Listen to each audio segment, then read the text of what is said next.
پھر دن ہوا پرانی رات کا، کرے سو شکر ہم خدا کی ذات کا، خدا کی ذات کا نیا پھر دن ہوا۔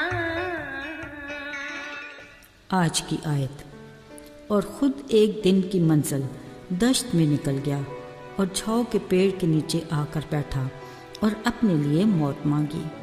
کہا، آئے خدا میری جان لے لے، کیونکہ میں اپنے باپ دادا سے بہتر نہیں۔ پہلی سلاطین 19 باب 4 آیت۔ عزیزو، صبح ہوتی ہے، شام ہوتی ہے، یوں ہی زندگی تمام ہوتی ہے۔ منشی امیر اللہ تسنیم کے مختصر سے شعر نے پوری زندگی کا فلسفہ پنہا ہے۔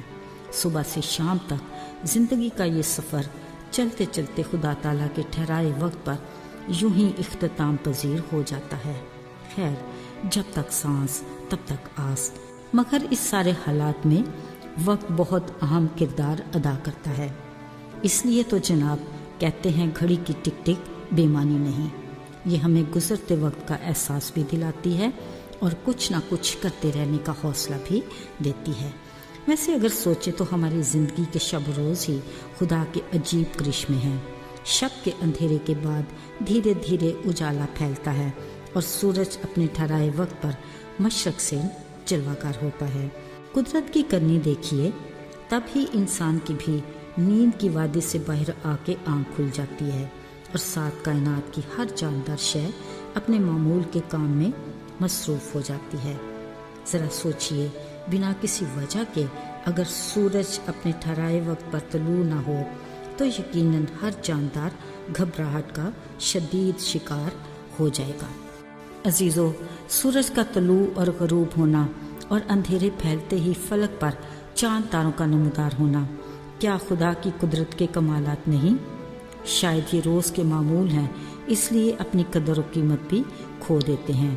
پر کبھی ہماری زندگی میں کوئی چھوٹی سی بات ہونے رہ جائے تو ہم خدا کی عظمت اور قدرت کے بارے میں اندیشوں اور وسوسوں کا شکار ہو جاتے ہیں، جو سراسر ہمارے ایمان کی کمزوری اور ناشکرے پن کا ثبوت ہے۔ عزیزو، اسرائیل کے بادشاہ اخیاب کے دور حکومت میں ایلیا خدا کا دلیر اور بے حد مضبوط ایمان والا نبی تھا۔ خدا نے اس کو دوسروں کے لیے بڑے بھرپور طریقے سے استعمال کیا۔ سارپت کی بیوہ کا گھرانہ کال کے 3-3.5 سالوں میں ایلیا نبی کی وجہ سے کھاتا پیتا رہا۔ اسی کی دعا سے کال کے سالوں میں آسمان کے بارش کے لیے بند دریچے کھل گئے اور موسلا دھار بارش ہوئی۔ اسی ایلیا نبی نے خدا کے فضل سے بال کے پجاریوں کو شکست دی اور انہوں نے مانا کہ فقط خداوند ہی خدا ہے، جس سے بت پرستوں کے سامنے خدا کے نام کو جلال ملا۔ اور پھر قادر خدا نے ایلیا کو بڑی دلیری دی اور اس نے کوہ کرمل پر آنے والے سارے بال کے پجاریوں کو موت کے گھاٹ اتار دیا۔ یہ بال کے پجاری وہ تھے جو اخیاب بادشاہ کی بت پرست بیوی ایزبل کے دسترخوان سے کھاتے تھے۔ جب ایزبل نے اپنے پجاریوں کے بارے بری خبر سنی تو ایلیا نبی کی طرف قاصد روانہ کیا اور اسے جان سے مارنے کی دھمکی دی۔ سو ایلیا نبی اپنی جان بچانے کو بھاگا اور ایک دن کی منزل طے کر کے دشت میں جا کر ایک جھاؤ کے درخت کے نیچے لیٹ گیا۔ خدا سے کہنے لگا، اے خدا میری جان لے لے، کیونکہ میں اپنے باپ دادا سے بہتر نہیں۔ پھر وہیں پڑا سو گیا، لیکن خدا کے فرشتہ نے اسے چھوا اور کہا، اٹھ اور کھا۔ ایلیا نے پاس پڑی پانی کی سراہی اور انگاروں پر پکی روٹی دیکھی، سو وہ کھا پی کر پھر سو گیا۔ خدا کے فرشتہ نے دوبارہ اسے اٹھایا اور کہا، اٹھ، کھا اور پی، کیونکہ یہ سفر تیرے لیے بہت بڑا ہے۔ سو اس نے کھایا اور قوت پائی۔ خدا نے اپنے فرشتے کو بھیج کر ایلیا نبی کو تقویت دی۔ پھر خدا کے حکم پر وہ آگے روانہ ہوا۔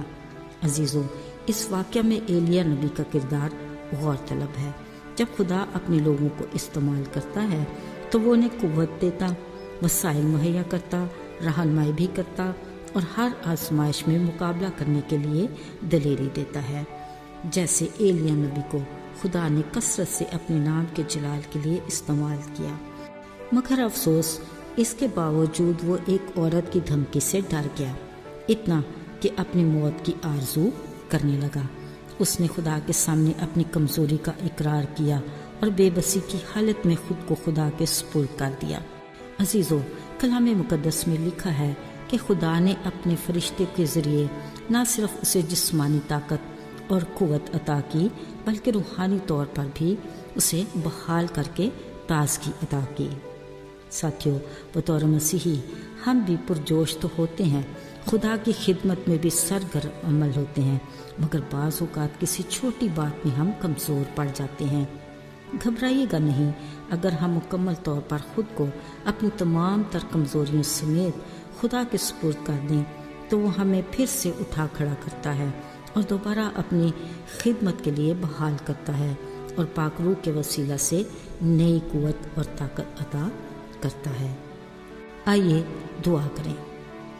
اے ہمارے قادر مطلق باپ، ہم شکر گزار ہیں کہ تو ہمارا ایسا باپ ہے جو اپنے وعدے کے مطابق ہمارے ساتھ ہے۔